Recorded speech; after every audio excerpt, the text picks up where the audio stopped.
In this video, we're going to talk about the characteristics and experiences we'd love to see in our franchise candidates. And obviously, there's no hard and fast rules here.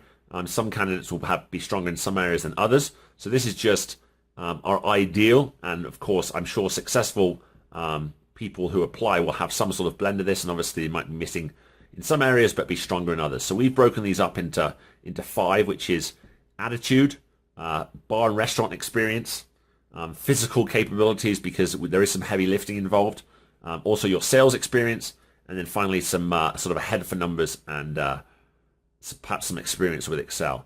So starting off with attitude, we understand this is kind of a wishy-washy concept. It's very difficult to summarize someone's attitude in one, but we just find this is so powerful. Me and Scott get on very well together. We've been pleasantly surprised over the years as we've worked together that if we can rely on one thing, and of course we have our disagreements about things, that we can always rely on each other to work hard and to apply best efforts at just, if there's a problem, we work until we solve it.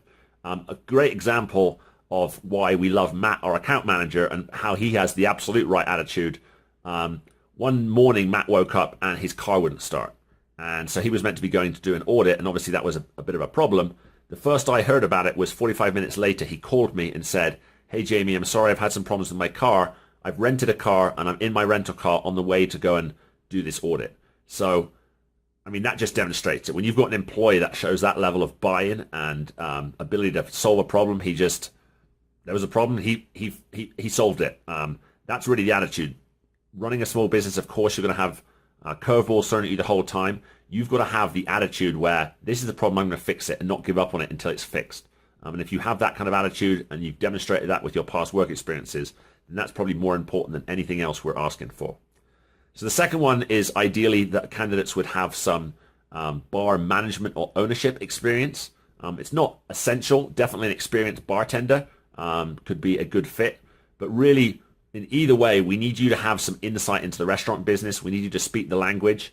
And if you don't, I'm not saying it's a definite nail in the coffin, but obviously you would need to get up to speed on the language of restaurants. You know, do you know what 86ing an item is? There's silly things like that, but are you familiar with the concept of liquor cost? But if you are, and you've been manager or owner of a business, obviously you understand the mindset of our clients, and that's really a strong thing for, to be able to relate to them and provide a useful role as a consultant. So third up, just physical capabilities. This is just the realities of when you do inventory at a bar. So the biggest and obvious challenge is we physically weigh the kegs that should have been tapped, and a tapped keg weighs 160 pounds. You don't necessarily have to lift it clear off the ground the whole time, and I struggle to do that, and I'm 6'5", but you do need to be able to handle kegs and move them around. I understand that's going to be challenging for some people that are perhaps smaller. I'm not saying you can't work around it. We have a tool that enables you to weigh half-barrel kegs without picking them up. But you're going to have to be creative, because ultimately some of your clients are going to have full-size kegs and you're going to have to weigh them. So you're either going to have to get their bar manager to help you with that, or the bartender that's there in the morning. But as I said, you do need as part of the job to pick up full kegs sometimes. So we'll have to think about how that's going to happen.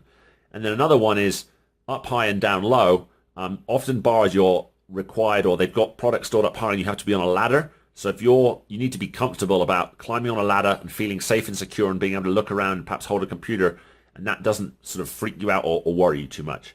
And then the down low, if you think about a lot of bars and the coolers, when you want to get down and count the bottles of beer in those coolers on the bottom level, often that bottom level of the cooler is 10 inches off the ground height. So we're often on our hands and knees literally, or crouching down. And it's not the most comfortable, to be honest, but it's important that you realize that you're going to be down on your hands and knees, up on a ladder and lifting kegs, because that's the realities of what we do as a business.